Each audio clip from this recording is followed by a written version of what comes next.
So today is March 27th, 2020.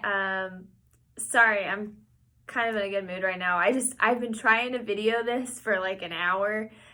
No, actually 2 hours, and I just keep getting calls from people I care about. So, what a good problem to have. Anyway, I just had great conversations with my dad and my brother separately. They didn't know they called me at either one, so that was fun. So anyway, sorry. All right, back to my daily spiel. I worked all day today. I got my 10 hours in again.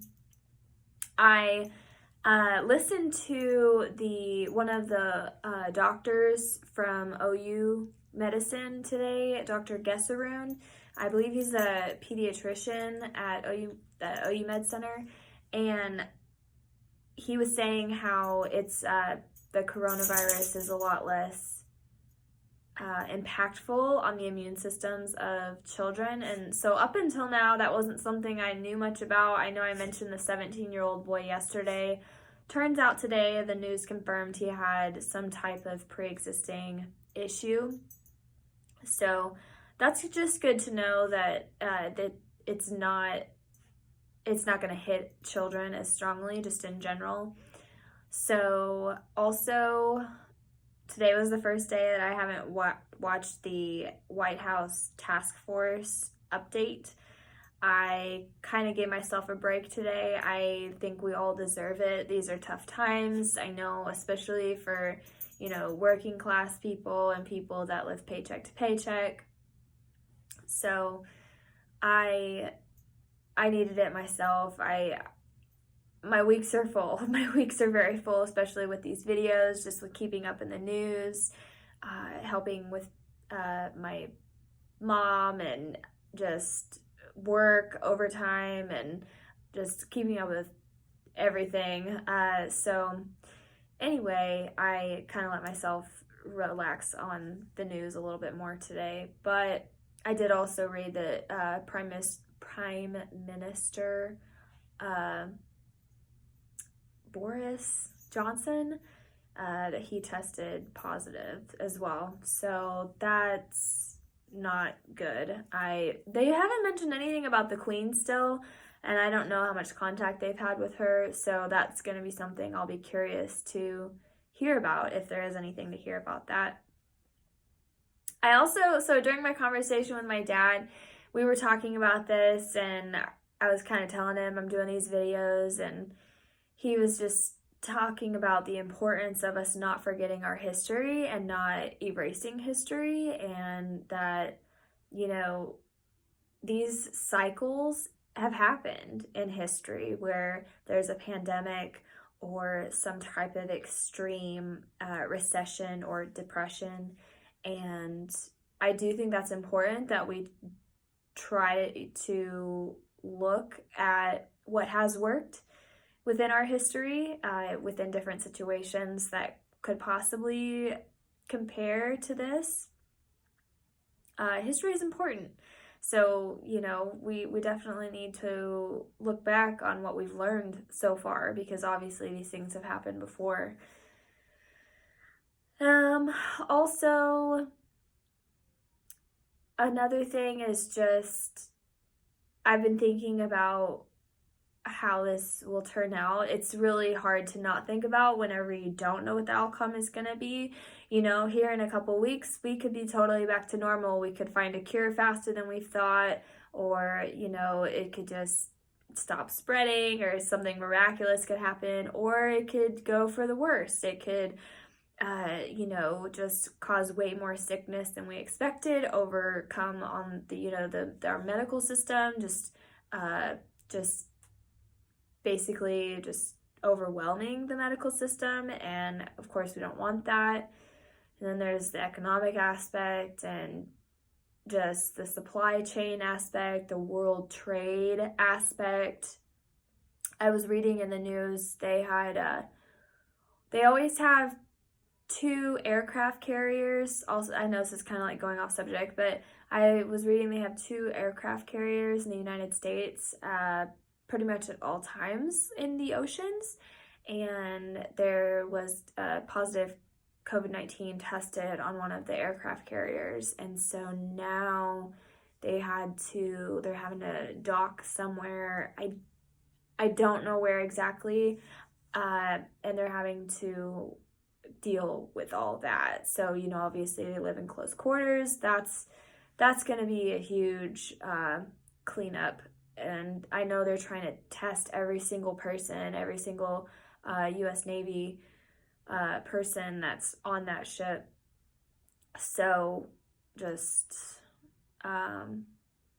that's going to be a lot of work, because I know there's a lot of people on those ships. But anyway, there's so much up in the air. It's hard not to think about the different outcomes, and just a fully understanding that every move we make on a daily basis, we are responsible to each other.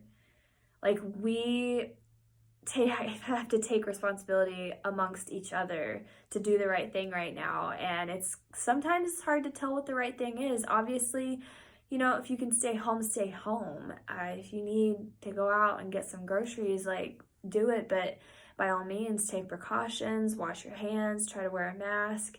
So I just, I don't know. And I live in an area where there's kids that are playing all the time, and it just, as I'm working at home during the day, I'm just thinking to myself, what if these kids are playing during the day and they're spreading it to each other? And of course, you would think, kids playing outside, that's exactly what, we want for kids to do. We don't want them to be behind a TV screen, but in this case, it's like everything in the world is just kind of flipped upside down as far as expectations, especially within a city, where it's definitely making a big impact on our day-to-day lives. So another thing that they've started talking about, which makes me uncomfortable just thinking about, and I didn't know this existed. So what it is there is economic experts that are working on getting basically some answers to President Trump about the economic value of human life. So if you look it up, there's actually a formula to calculate the economic value of a human life. And it's basically letting Trump know, how far is too far? How many lives are worth shutting down the entire country and putting our economy into a full tailspin? How many lives are worth it? How many lives aren't? I just can't even believe this is something I'm saying right now, but it is in fact something that they're being forced to calculate. I heard them talking about this actually yesterday and forgot to mention it in my video, but it was very shocking. And then when I looked it up, there was an article and I looked up and there's actually a formula. So, just the fact that we're talking about that and just continuously hearing we want to, slow the curve or blunt the curve. And I'm used to the USA saying, we're winning and we're gonna do this with no problem, and and then just hearing we're gonna try to blunt the curve. It's not something I'm used to hearing. It is hard to think about, and so continues to be something that is becoming a new normal, constantly hearing these things, the different terminology, just the different way of life. It's definitely something that takes a little bit of getting used to. I also read about one of our Oklahoma State Representatives, Jason Lowe. He tested positive for coronavirus, and he was talking about basically how it was for him. And he expressed that his symptoms were severe and he hadn't experienced pain like that in his life. And I didn't realize that such pain was a part of this. And I guess everything's kind of fluid right now as far as statistics go and as far as numbers go. People are saying they're losing their sense of taste, their sense of smell. temporarily, and then there's people saying that, there's severe vomiting and other digestional issues, and then other people are, they can't breathe at all, and then they're on a ventilator, and then people with these terrible aches and pains, and all of it with a high fever. And so it's just a lot. It's a lot, and not everyone experiences it the same. So, and then as far as statistics go, I keep up with the news very well, but I'm learning that different sources are really reporting different things. So what I thought may not be what the actual numbers are. And so I'm trying to figure out the most trustful resources, which I know are the World Health Organization, CDC. Then I follow ABC News, and then I follow our local news, of course, because I want to know what's going on within my own, state and my own counties. But so I'm definitely going to be very careful about that moving forward, and just making sure I fully understand, and I'm sure about the numbers. So other than that, I'm home again, once again. I've been home now since March 17th. So that's about a week and a half. I don't know.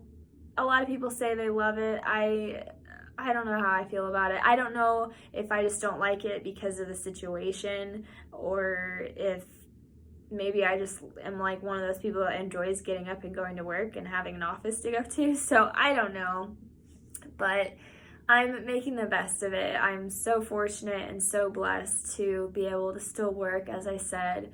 I fully understand that. I know the unemployment numbers are skyrocketing. They're continuing to. I'm so happy that Congress passed that bill today, so President Trump can sign it, and then the relief package will be well on its way. So that's a good thing. I forgot to mention, I wanted to mention that first thing tonight, but I forgot to mention that. So that's wonderful news, and I know that a lot of people are expecting that and needing it right now. It all kind of hit us really quickly, and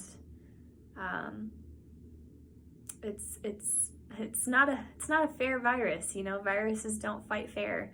So we just all have to work together, and kind of like what I was saying the other day, that hashtag I found on LinkedIn, just hashtag alone together. So I love that. Anyway, that's my spiel for Friday night, and